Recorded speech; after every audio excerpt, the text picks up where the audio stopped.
शुंग वंश की स्थापना 185 ईसा पूर्व में पुष्यमित्र शुंग ने की थी। उन्होंने अंतिम मौर्य सम्राट बृहद्रथ की हत्या करके मुगध की सत्ता पर कब्जा किया था। शुंगों ने लगभग 112 वर्षों तक शासन किया। उनकी राजधानी पाटलिपुत्र थी, जबकि बाद में विदिशा को दूसरी राजधानी बनाया गया। पुष्यमित्र शुंग ने अपने शासनकाल में 2 अश्वमेध यज्ञ करवाए, जिसका उल्लेख अयोध्या शिलालेख में मिलता है। यज्ञों का पुरोहित महर्षि पतंजलि थे, जिन्होंने प्रसिद्ध व्याकरण ग्रंथ महाभाष्य की रचना की थी। इस काल को वैदिक धर्म के पुनरुत्थान का काल माना जाता है।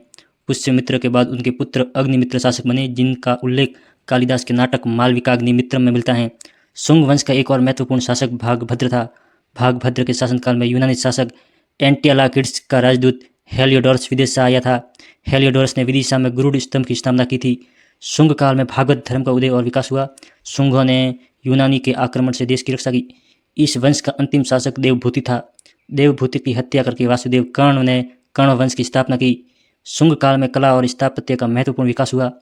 भरहुतु स्तंभ और सांची स्तूप के चारों ओर काष्ठ वेदिका की जगह पाषाण वेदिका का निर्माण इसी काल में हुआ। इस काल की कला में लोक जीवन और प्राकृतिक दृश्यों का चित्र मिलता है। इस समय की मूर्तियों में यक्ष और यक्षिणियों की मूर्तियां प्रमुख हैं। मनु स्मृति का वर्तमान स्वरूप भी इसी काल में संकलित किया गया माना जाता है।